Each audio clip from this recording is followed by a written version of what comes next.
तत्वों का आवर्त वर्गीकरण। नमस्कार दोस्तों, हेराल्ड ऑनलाइन क्लासरूम में मैं आर के मिश्रा स्वागत करता हूं। मध्य प्रदेश पुलिस भर्ती परीक्षा के लिए साइंस में एक इंपॉर्टेंट कंटेंट का दूसरा पार्ट में करा रहा हूं, जिसका नाम है तत्वों का आवर्त वर्गीकरण। दोस्तों, इसमें मैंने सबसे पहले आपको हिस्ट्री के बारे में, मतलब कि आवर्त सारणी की क्या कंसेप्ट हुआ, कैसे इसका काम शुरू हुआ, उसके बारे में मैंने आपसे पिछले क्लास में बताया था। और वहां से लेके, मतलब कि डोमिनर्स के ट्रायल रूल्स लेके मैंडलिव ऑक्टेव रूल तक आपको समझा दिया था। और आशा करता हूं कि उससे जो भी क्वेश्चन आने वाले हैं वो भी मैंने आपको बतला चुका हूं, तो आप उसको जरूर गो थ्रू करेंगे। अब आज जो मैं आपको पढ़ाने जा रहा हूं वह है आधुनिक आवर्त का नियम। आधुनिक आवर्त का नियम, जो कि जहां से क्वेश्चन जो राइज हो सकता है, उसका पहला क्वेश्चन आपके लिए है। मोस्ले ने एक नया कंसेप्ट दिया था 1913 में, जिसका कि कहा जाता है परमाणु संख्या, एटॉमिक नंबर। मतलब किसी तत्व में उपस्थित प्रोटॉन या इलेक्ट्रॉन की संख्या को परमाणु संख्या कहते हैं। और परमाणु संख्या के आधार पर ही इलेक्ट्रॉनिक कॉन्फ़िगरेशन लिखा जाता है, वैलेंस इलेक्ट्रॉन के बारे में पता चलता है, और सारे गुण जो होता है वो परमाणु संख्या पर निर्भर हो जाता है। तो जहां मेंडलीव कंफ्यूज कर रहे थे कि कुछ जगह उन्होंने एक सेम, मतलब जो एटॉमिक नंबर, एटॉमिक मास के आधार पर भी देखा, लेकिन कुछ को एटॉमिक मास को अलग आगे पीछे होने के बावजूद भी एक ग्रुप में डाल दिया था, क्योंकि इस चीज को समझ, क्योंकि केमिकल प्रॉपर्टी के आधार पर। लेकिन जब इसको परमाणु संख्या के आधार पर सजाया गया, तब जाकर देखा गया है कि एक निश्चित क्रम के बाद उसका जो पीरियोडिसिटी होता है, मतलब जो रिपीट होता है, तो उसमें समान गुण आ जाते हैं, और यह उससे ज्यादा एग्जैक्ट हो गया। दूसरी बात है कि परमाणु संख्या के कारण ही ये पता लगा कि आखिर उसके गुण क्यों मिलते हैं।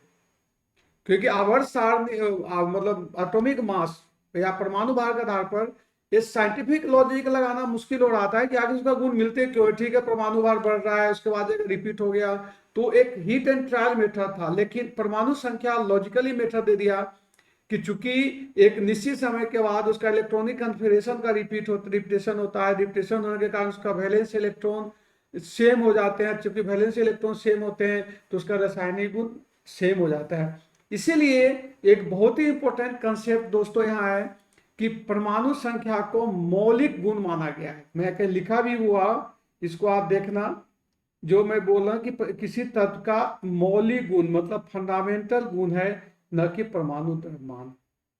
अर्थात नए पीरियोडिक टेबल का जो हुआ वह परमाणु संख्या को आधार बना के, और परमाणु संख्या के आधार पर देखा है कि तत्वों के भौतिक एवं रासायनिक गुण उनकी परमाणु संख्या के आवर्त फलन होते हैं। ठीक है, the physical and chemical property of elements are the periodic function of their atomic number. अब देखिए कि इसके बाद जो, इसके बारे में जो क्रांति आई वह था कि अब पीरियोडिक टेबल को कैसा शेप दिया जाए।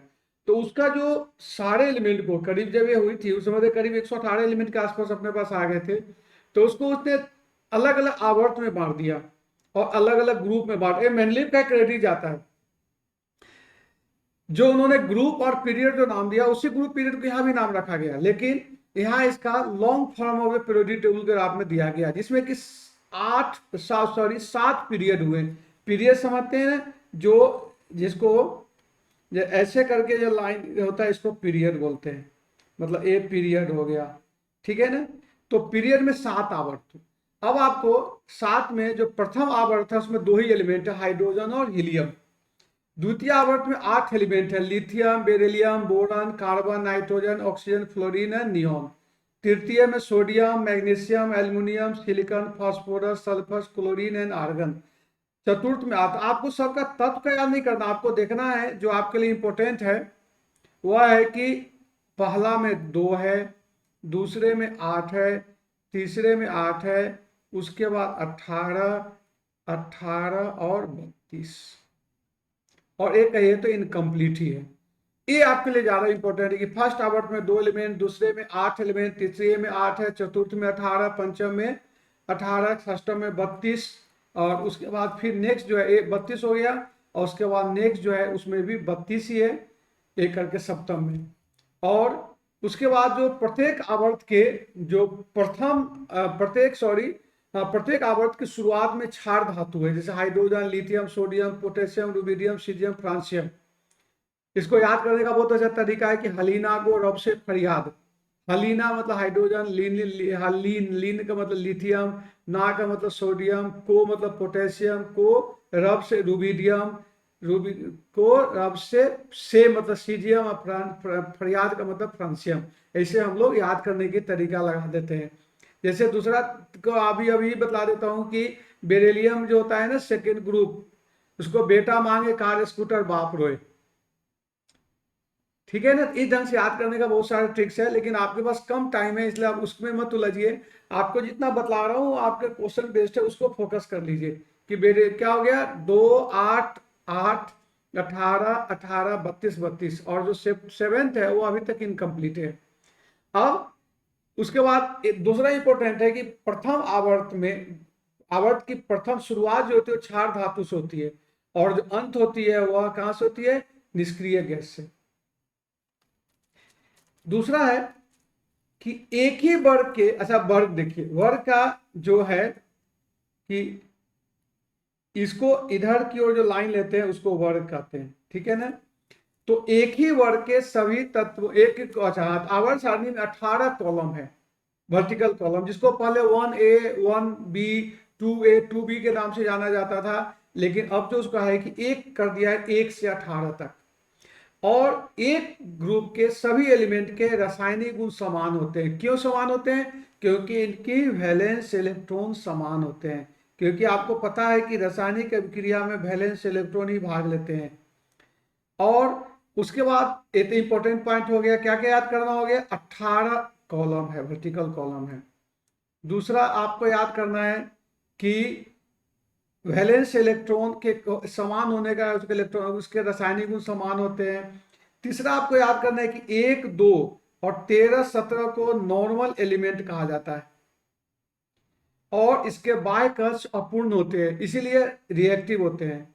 और तृतीय आवर्त को सोडियम से क्लोरीन को टिपिकल एलिमेंट कहा जाता है, क्योंकि अपने ग्रुप के सभी गुणों को दर्शाता है। और 18वें को क्या कहा जाता है, नोबल गैसेज या इनर्ट गैसेज कहते हैं। क्यों, इसके बाहरी कक्ष भरे होते, रिएक्शन नहीं करता। और 3 से 12 तक जो है उसको ट्रांजिशन एलिमेंट कहते हैं। दोस्तों मेरे बच्चों, अब जो है कि मैं ऑब्जेक्टिव क्वेश्चन की शुरुआत कर रहा हूं, क्योंकि कम टाइम होते हुए, लेकिन एक कुछ ऐसे इंपॉर्टेंट चीज है, बीच बीच में मैं आपको और भी कुछ इंपॉर्टेंट चीज देते रहूंगा जो कि आपके क्वेश्चन आते हैं, तो उसको बीच बीच में जरूर आप उसको अटेंड कीजिए। और मेरा अगले क्लास से होगा तो मैं आपको ऑब्जेक्टिव क्वेश्चन का भी डिस्क्राइब करना शुरू कर दूंगा, इंपॉर्टेंट क्वेश्चन को।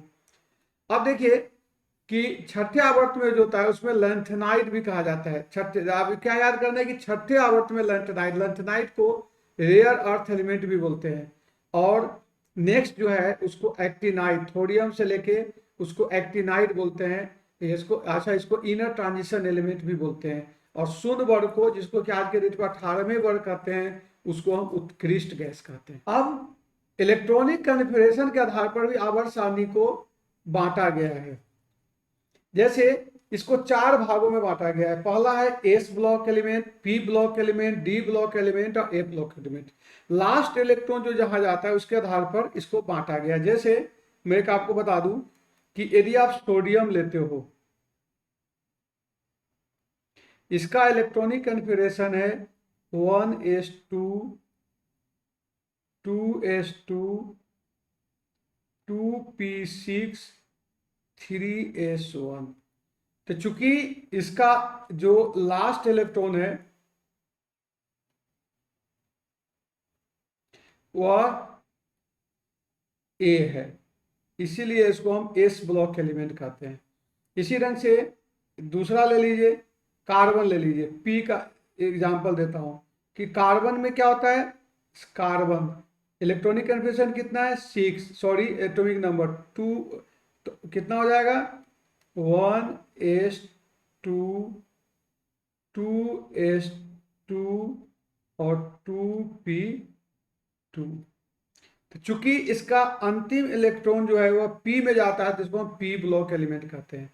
इसी ढंग से जिसका अंतिम डी में जाएगा उसको डी कहेंगे, जिसके एफ में कहेगा एफ जाएंगे। बस आपको इसी को याद करना है। नेक्स्ट देखिए कि तत्वों के गुणों की आवर्ती प्रवृत्ति की, चूंकि हालांकि बहुत बड़ा टॉपिक है, लेकिन मैं जैसा आपको बताया कि टारगेट फैक्ट्स के आधार पर दे रहा हूं, तो क्या क्या क्वेश्चन पूछा जा सकता है उसको मैंने फोकस किया है। अब क्वेश्चन अगर थोड़ी सी ट्विस्ट करेगा तब क्वेश्चन आपसे पूछा जा सकता है कि परमाणु आकार में क्या वेरिएशन होते हैं। देखिए, परमाणु आकार किसी भी तत्व के नाभिक से बाह्यतम कक्ष के इलेक्ट्रॉन की दूरी को हम परमाणु आकार कहते हैं। इसको मैं ऐसे समझा दूं कि जैसे यह है नाभिक और इसके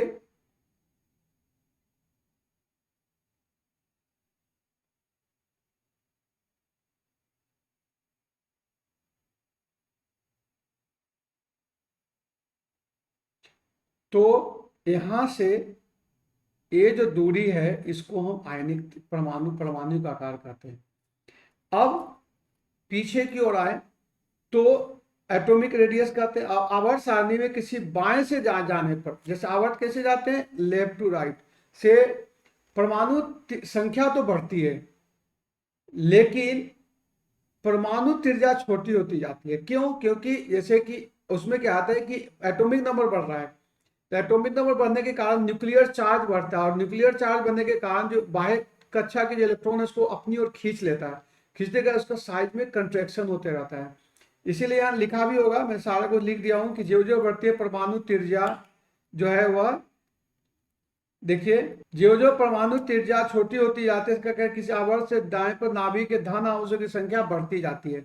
जब इलेक्ट्रॉन शोले की संख्या बढ़ती है फलतः इलेक्ट्रॉन खिंचाव नाभिक में अधिक हो जाता है और इसके आकार घटता है, और जिसके कारण क्या हो गया बच्चों की, परमाणु त्रिज्या में जैसे आपको फर्स्ट में क्या क्षार धातु है प्रथम में, तो इसका जो साइज है ए है और हेलोजन का सबसे छोटा होता है। क्यों? क्योंकि इसके बाद जो एक्टिन ग्रुप है जिसके इनर्ट गैसेज कहते हैं, उसमें क्या होता है कि इलेक्ट्रॉन पूरा फिल है, तो इलेक्ट्रॉन रिपल्सन हो जाते हैं, उसका साइज थोड़ी सी बढ़ जाती है। नीचे से ऊपर आने पर ठीक है परमाणु संख्या तो बढ़ रही है, न्यूक्लियर चार्ज भी बढ़ रही है, लेकिन साइज बड़ा होते जाता है क्योंकि सेल हमेशा बढ़ते जाता है, जिसके कारण जो होता है कि उसको परमाणु त्रिज्या बढ़ती है। तो आपने क्या सीखा कि आवर्त में बाएं से दाएं जाने पर परमाणु त्रिज्या का वैल्यू घटते जाते हैं और ऊपर से नीचे आने पर परमाणु त्रिज्या का मान बढ़ते जाता है। दोनों का आपको कारण समझा दिया। तो लिथियम का आकार सबसे छोटा होता है, फ्रेंक्शियम का आकार सबसे बड़ा होता है। अब नेक्स्ट देख लीजिए आयनन विभव, एक बहुत इंपॉर्टेंट पॉइंट है आयनन विभव। आयनन विभव को जो इन सोचे कि केमिकल रिएक्शन के लिए बहुत इंपॉर्टेंट चीज है कि आप जानते हो कि केमिकल रिएक्शन में इलेक्ट्रॉन का आदान प्रदान होता है, इलेक्ट्रॉन लूज होता है या गेन होता है, इलेक्ट्रॉन का शेयरिंग होता है।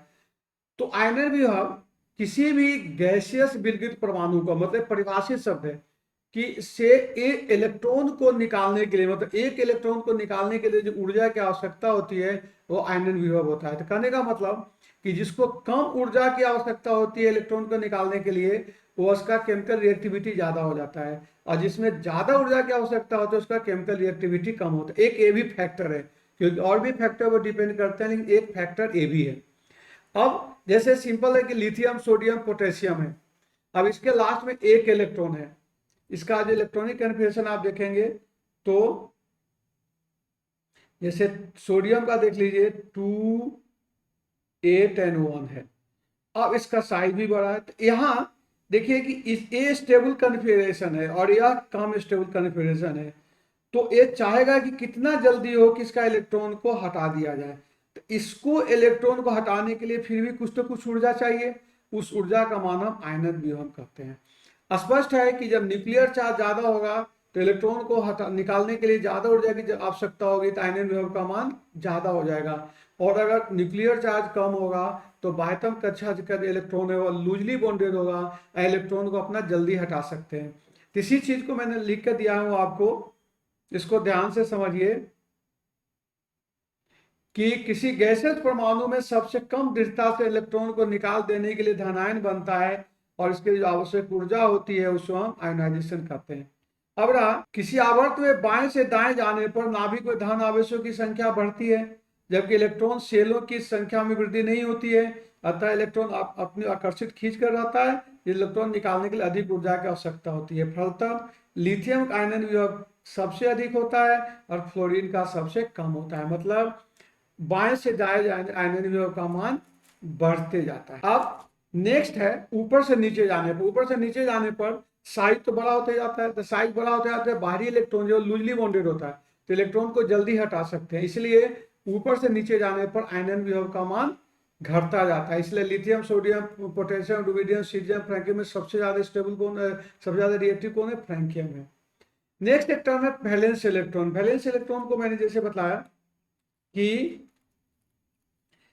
किसी आवर्त में, पहले वैलेंस इलेक्ट्रॉन की परिभाषा समझ लीजिए कि किसी भी तत्व के बाह्यतम कक्षा में ऑर्बिट में जो इलेक्ट्रॉन होते हैं उसको हम वैलेंस इलेक्ट्रॉन कहते हैं। जैसे यदि इसको आप परिभाषित करना चाहें तो जैसे देखिए कि सोडियम का ही देख लीजिए, तो सोडियम का है 2, 8 और 1, ये किसका है, सोडियम का, तो यह इसका वैलेंस इलेक्ट्रॉन है। एल्युमिनियम का देख लीजिए 2, 8 और 3, तो इसका वैलेंस इलेक्ट्रॉन 3 है एल्युमिनियम का, ठीक है ना। कार्बन 2 और 4 है, तो इसका वैलेंस इलेक्ट्रॉन 4 हो गया। तो किसी आवर्त में बाएं से जाने पर जो इलेक्ट्रॉन की संयोजी इलेक्ट्रॉन की संख्या 1 से बढ़कर 8 तक हो जाता है, ठीक है, और बढ़ते जाता है। और इसी से मिलता जुलता शब्द है वैलेंसी। वैलेंसी संयोजकता होती है, किसी तत्व को दूसरे तत्व से कंबाइन करने की जो एफिशिएंसी होती है उसको हम संयोजकता कहते हैं। संयोजकता क्या है कि 1 से 4 तक तो बढ़ती है और फिर घटते घटते शून्य हो जाता है। मतलब कि पहला ग्रुप अगर देखिएगा तो बेरिलियम हो गया, लिथियम हो गया, लिथियम के बाद 1 है, बेरिलियम का 2 है, उसके बाद नाइट्रोजन का 3 है, कार्बन का 4 है, फिर नाइट्रोजन से घटते लगेगा, नाइट्रोजन से घट के क्या होगा, 5 का 3 हो जाएगा वैलेंस इलेक्ट्रॉन, ठीक है ना। इस ढंग से इसको हम करते हैं। अब दूसरा एक टर्म और है इलेक्ट्रॉन एफिनिटी, इससे जस्ट उल्टा है। जब किसी तत्व में विलगित उदासीन परमाणु एक बाय इलेक्ट्रॉन प्रविष्ट कराते हैं, जैसे आप सिंपल सोचिए एग्जांपल से, इसको क्लोरीन है, क्लोरीन का इलेक्ट्रॉनिक कॉन्फिगरेशन 2, 8 और 7, यहां अगर एक इलेक्ट्रॉन लेते हैं तो यह बना देता है माइनस। तो यहाँ इलेक्ट्रॉन जब देते हैं तो ऊर्जा निकलती है, उस ऊर्जा को इलेक्ट्रॉन एफिनिटी कहते हैं। तो स्वाभाविक बात है कि जिसकी जितना नजदीक होगा, जिस पर बाह्य कक्ष में जितना ज्यादा न्यूक्लियर चार्ज होगा, इलेक्ट्रॉन को अपनी ओर ज्यादा खींच लेगा। तो इसी को ध्यान में रखते हुए जो कंसेप्ट है कि जो आप नीचे के परमाणु आकार का बढ़ने पर संयोजी उपस्थित इलेक्ट्रॉन नाभिकीय आकर्षण बल घटता है, जिसके कारण वह शक्ति घट जाते हैं, विद्युत का मान घटती है। तो मेरा कहने का मतलब हुआ है कि एक दो सॉरी, इसमें क्या है कि बेरिलियम और में से इलेक्ट्रॉन बनता है। जैसे इसका एक ही चीज ध्यान रखिए, जब down the along the period जाएंगे, एलोंग द पीरियड जाएंगे तो इलेक्ट्रॉन बंधुता का मान क्या होगा, बढ़ेगा, और जब नीचे की ओर जाएंगे तो इलेक्ट्रॉन बंधुता का मान घटेगा। और कुछ एक्सेप्शन है, इसको ध्यान रखिएगा कि बेरिलियम में मैक्सिमम की इलेक्ट्रॉन बंधुता धनात्मक होती है। क्यों धनात्मक होती है, क्योंकि यहाँ है इसका इलेक्ट्रॉनिक कॉन्फिगरेशन जो है दोनों का, अगर देखिएगा तो लास्ट वैलेंस इलेक्ट्रॉन जो है 2 है, तो 2 है दोस्तों, तो दोस्तों मतलब कि बाह्य कक्ष ऑलरेडी फुलफिल है। अब आप इसको एक इलेक्ट्रॉन दे दोगे तो अनस्टेबल हो जाएगा। तो इसलिए क्या होता है, यहाँ इलेक्ट्रॉन रिलीज नहीं करके अगर किसी कारण से देना चाहते हो तो और ज्यादा स्टेबल होगा, तो इसलिए इसको धनात्मक कहा जाता है। जनरली इलेक्ट्रॉन बंधुता जो ऋणात्मक होता है, लेकिन सेकेंड ग्रुप में धनात्मक आ जाता है। इसे उत्कृष्ट गैस है, उसका 2, 8 होता है इलेक्ट्रॉनिक कॉन्फिगरेशन लास्ट में, तो ऑलरेडी उसके पास 8 इलेक्ट्रॉन है, जो स्टेबिलिटी दिखा रहा है, तब उसमें इलेक्ट्रॉन को जाना संभव नहीं है। नेक्स्ट है विद्युत ऋणात्मकता। विद्युत ऋणात्मक कोई बॉन्डिंग शेयर पे इलेक्ट्रॉन के लिए है। जैसे इसको भी एक एग्जांपल से आपको समझा दूं कि अब मान लिया कि H और F के बीच में F बॉन्डेड इलेक्ट्रॉन है, दो इलेक्ट्रॉन का शेयर है। अब इलेक्ट्रॉन इसका क्या है कि ये इसका न्यूक्लियर चार्ज ज्यादा है, तो इलेक्ट्रॉन को, इसके इलेक्ट्रॉन को भी अपनी ओर खींचती है। यह प्रवृत्ति ही इलेक्ट्रोनिगेटिविटी कहा जाता है। देखिए लिखा हुआ है ना, किसी अणु में परमाणु सारे इलेक्ट्रॉन को अपने ओर खींचने की क्षमता को विद्युत ऋणात्मकता कहते हैं। विद्युत ऋणात्मकता किस पर निर्भर करता है? एक तो परमाणु आकार पर निर्भर करता है, अगर आकार छोटा होगा तो विद्युत ऋणात्मकता छोटा हो, कम होगा। नेक्स्ट है इफेक्टिव न्यूक्लियर चार्ज जितना ज्यादा ऑक्सीडेशन स्टेट।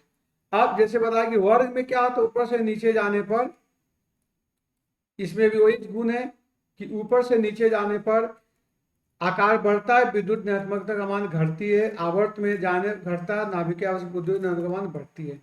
एक और चीज आपके लिए इंपॉर्टेंट है कि धात्विक गुण मेटलिक करेक्टर, जो जितना जल्दी इलेक्ट्रॉन लूज करेगा उतना अधिक धात्विक गुण दिखाएगा। और तो आवर्त सारणी में आवर्त में बाएं से दाएं जाने पर धात्विक गुण घटता है और अधात्विक गुण बढ़ता है, और जब ऊपर से नीचे की ओर पीरियड में आते हैं तो धात्विक गुण बढ़ता है और अधात्विक गुण घटता है। ये आपका कुछ इंपॉर्टेंट कंटेंट्स था जो कि पीरियोडिक टेबल के बारे में मैंने आपको समझा दिया है। आशा करता हूँ वीडियो आपको पसंद आएगी। अगले बार मैं इसका कुछ क्वेश्चन का प्रैक्टिस कराना शुरू कर दूंगा, क्योंकि आपको बस कम टाइम है, इसलिए सभी दोस्तों से निवेदन है मेरे बच्चों, आप जुड़े रहो और अधिक से अधिक फायदा उठाओ। मेरा टारगेट है कि आपको साइंस से 15 क्वेश्चन किसी न किसी ढंग से कराऊं, और अगला मेरा कंटेस्ट रहेगा कि ऑब्जेक्टिव के साथ आपको कुछ न कुछ समझाते रहूं। इसी दौरान बीच बीच में होगा तो कुछ और भी टॉपिक है, जैसे कि वनस्पतिक नाम हो गया, कुछ रोगों का नाम होगा, उसमें मैं आपको देते रहूंगा। आशा करता हूँ वीडियो आपको पसंद आएगी। ओके, थैंक्स, जय हिंद, जय भारत।